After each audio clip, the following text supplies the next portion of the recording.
કૃષ્ણ ભગવાનનો એક મિત્ર છે, એનું નામ છે મધુમંગલ. કૃષ્ણ રોજ ગાયો ચરાવવા જાય એટલે એના ભાઈબંધ એની માટે કંઈક નું કંઈક લઈ જાય. કોઈ ઘરેથી મઠડી લઈને આવે, કોઈ ઘરેથી છાશ લઈને આવે, કોઈ કંઈક ને કંઈક લઈને આવે. હવે મધુમંગલ બિચારો એટલો ગરીબ સાહેબ, એ કઈ લાવી ન શકે.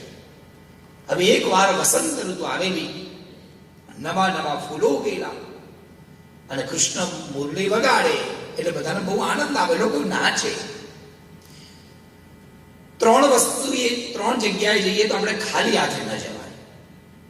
એક પ્રિયતમ પાસે, એક ગુરુ પાસે અને એક નાના બાળક પાસે. નાના બાળક પાસે તમે જાઓ, એ બહુ નિખાલસ હોય, એ તમને 10 જણની વચ્ચે કંઈક પૂછે, મારા માટે કંઈક લાયા, એનામાં એવું ના હોય. એ નિષ્કામ ભાવથી કહી દે વિચારે. એટલે ક્યારે પણ નાના બાળક પાસે જઈએ તો કંઈક લઈને જવું. સાથે ગુરુ પાસે જવું હોય તો મારું શાસ્ત્ર કહે છે કે સમિત પાણી ક્ષોત્રિયમ બ્રહ્મનિષ્ઠમ ગુરુમ ઉપસરે. કંઈક ને કંઈક લઈને ગુરુ પાસે કે ભગવાન પાસે જઈએ. અને એક પ્રિયતમ પાસે. કૃષ્ણ એ બધાના પ્રિયતમ છે. જે લોકો આવે, કોક વૈજંતીનું ફૂલ લઈ આવે, કોઈ એની માટે કંઈક સરસ મજાની આમ લટકતી પેલી વેલ હોય એ લઈ આવે, કનૈયાને ગળામાં પહેરાવી દે, એના કાનમાં ફૂલ ભરાવી દે. બરહા પીડમ નટવર વપુ કર્ણયો કર્ણિકારમ વિપ્રદ્વાસઃ કનક કપિશમ વૈજયંતીમ ચ માલા. વૈજયંતી તો માળા પહેરી છે. અને આ શૃંગાર ખાલી તમને છે ને આમાં કનૈયો બહુ સરસ લાગે. બોલો જય શ્રી કૃષ્ણ. બાકી તમે અમારા શ્લોક પ્રમાણેનું વર્ણન તમે ચેટ જીપીટી ને આપો તો સાહેબ તમને કનૈયો જોવો ન ગમે. હવે કાન બે છે કે નહીં આપણે, પણ કનૈયો ફૂલ એક જ કાનમાં કરે. બોલો કેમ? તો 2 દિવસ કથામાં આવજો તો કહીશ. એક જ કાનમાં એના કર્ણિકાર હોય. વાળ એટલા બધા વાંકડિયા કે એમાં આખો દિવસ જ્યારે કૃષ્ણ વન વિચરણ કરતા હોય એમાંથી કેટલા બધા પાંદડાઓ કૃષ્ણ ભગવાનના એ વાંકડિયા વાળમાં ફસાઈ ગયા હોય. ઘણાના વાળ વાંકડિયા હોય. અમુકની ગોપાલભાઈ, અમુકની વાળમાં તો એટલા વાંકડિયા હોય કે જો એમાં માખી ઘૂસી જાય તો એ માખી ચોટીલા ચામુંડા માતાની બાધા રાખે કે હે મા ભગવતી, આમાંથી નીકળીશ તો ચાલતી જ ચોટીલા આવીશું.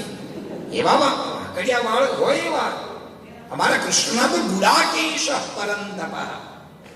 એમાં આમ બધા ફૂલ ભરાઈ ગયા હોય. એનું પિતાંબર અસ્ત વ્યસ્ત હોય. અમારું ભાગવત કહે છે કે કૃષ્ણ સફેદ નથી, કૃષ્ણ શ્યામ છે. એટલે કનૈયો કાળો છે. હવે કલ્પના કરો, કનૈયો કાળો, એના વાળ કાળા, આખો દિવસ ગાયો ચલાવી હોય એટલે એ કઈ થોડી અમેરિકાનું ધૂળ ના હોય. એ તો વૃંદાવન છે. એ વ્રજની રજ ઉડતી ઉડતી ઉડતી કનૈયાના વાળ પર ચોંટી ગઈ હોય. આખું શરીર ધૂળથી દૂષિત હોય. વ્રજની રજ એના શરીર પર ચોંટેલી છે. આગળ ગાય ચાલે છે. એની એક લાકડી છે જેને યષ્ટિ કહેવાય સંસ્કૃતમાં. વલ્લભાચાર્યએ એક સ્તોત્ર બનાવ્યું છે. અધરમ મધુરમ વદનમ મધુરમ નયનમ મધુરમ હસિતમ મધુરમ મધુરાધિપતે અખિલમ મધુરમ. એમાં એક પદ આવે, યષ્ટિર મધુરા સૃષ્ટિર મધુરા. યષ્ટિ એટલે લાકડી. કનૈયો 2 વસ્તુ રાખે, એક હાથમાં વાંસળી અને એક હાથમાં લાકડી.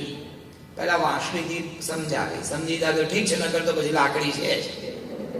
પેલા કનૈયો પ્રેમથી સમજાવે, ન સમજે તો પછી ભગવાનની સ્તુતિ અવાજ ના આવે. ગાયોને ચરાવવા માટે રાખેલી લાકડી એ વલ્લભાચાર્ય કહે છે કે એ મધુર છે. લાકડીમાં શું મધુરતા! ગાયોનું છાણ, ગૌરજ અને ગાય એ વ્રજની માટી એ લાકડી પર ચોંટેલી છે. એવી ગંદી લાકડી, મારી તમારી ભાષામાં ગંદી લાકડી, એવી લાકડી કનૈયો ખભા પર લગાડી લે છે. આમ એટલે વિચારો, એ ગાયનું છાણ એના શરીરમાં ક્યાં ક્યાં નહીં ચોંટ્યું હોય. એવા કૃષ્ણ બધાએ આપેલી વસ્તુ પોતાના શરીર પર ધારણ કરી હતી. ક્યાં અહીં લગાડી છે, માથે લગાડી છે, ગળામાં પહેરી છે, કાનમાં લગાડ્યું છે એક ફૂલ. બધું લઈને આવે, પણ સજ્જનો પેલો મધુમંગલ કહીને લાવી શકે અને કૃષ્ણનો માગીને લઈ લે. મધુમંગલ, આ બધા મારી માટે ક્યાં ક્યાંથી ને ક્યાંથી કંઈક ને કંઈક લાવે, તું મને કંઈ નથી આપતો. મધુમંગલે મનમાં કીધું, કૃષ્ણ એક વાત કહું, મારું તો નસીબ ખરાબ છે અને કુદરતે મને આંધળો બનાવ્યો છે. તો કદાચ મારે આંખો હોત ને તો હું તારી માટે માળા બનાવત. મન તો ખબર નથી પડતી કયું પુષ્પ તને અપાય અને કયું પુષ્પ તને ન અપાય. સજ્જનો ધ્યાન આપજો, બધી જાતના ફૂલ ભગવાન પર ન ચડાવાય. એના કેટલાક નિયમો છે. જે ફૂલમાંથી અતિશય ગંધ અને દુર્ગંધ આવતી હોય, જે ફૂલને તોડવાથી એમાંથી અતિશય દૂધ સફેદ પદાર્થ નીકળતું હોય, એવા ફૂલ કૃષ્ણ ભગવાનને ક્યારેય ન ચડાવાય. મહાદેવજીને ચડાવાય. બોલો મહાદેવ. એમને ચડાવાય, કારણ કે એમનું એક આખું શાસ્ત્ર અલગ છે, એમના નીતિ નિયમો અલગ છે. આને તો જાત જાતના પુષ્પ, મોગરાના પુષ્પ, વૈજંતીના પુષ્પ, રાતરાણીના પુષ્પ, ચંપાનું પુષ્પ. ચંપાની દંડી તોડો તો દૂધ નીકળે, પણ ફૂલ તોડો તો દૂધ ન નીકળે સાહેબ. આ નિયમો છે. એટલે આવા ફૂલો ચડાવાય. મધુમંગલ વિચાર કરે, કયું ફૂલ ચડાવવું કયું ન ચડાવવું, તો આંધળો છું, મને કેમ ખબર પડે. આવું એને મનમાં વિચાર્યું. એક ઝાડ નીચે મધુમંગલ બેઠા હતા અને આજુબાજુમાં હાથ ફેરવતા હતા. ત્યાં બાજુમાં એ ઝાડની ઉપર એક વેલ ચડેલી હતી. એ વેલમાં આટલી સિંગો લાગેલી. એ સિંગો એને તોડીને આ કાંટાળી વેલ પર લાગેલી એ સિંગોને જ્યારે ફોડી તેમાં થોડાક દાણા નીકળ્યા. અને મધુમંગલ એમ થયું, લાય આ દાણામાંથી એક માળા બનાવું. બાજુમાં કાંટો હતો, લીલા કાણામાં આંખે દેખાય નહીં, પણ આમ અડીને એ કાંટાથી એ પેલા દાણામાં કાણા પાડ્યા અને એક સુંદર માળા તૈયાર કરી. અને સાહેબ એ માળાને કહેવાય ગુંજા માળા, જે કૃષ્ણની અતિ પ્રિય માળા છે, એને ચણોઠીની માળા કહેવાય, જે લાલ અને ઉપર કાળું ટપકું હોય. એ મધુમંગલનો ભાવ છે. મધુમંગલે આ માળા સિદ્ધ કરી, ઠાકોરને અર્પણ કરી, કૃષ્ણએ ગળામાં પહેરી. સાહેબ કૃષ્ણ ભગવાન નક્કી કર્યું કે કનૈયાએ નક્કી કર્યું, હે મધુમંગલ, તારી આપેલી માળા હું ક્યારેય નહીં કાઢું.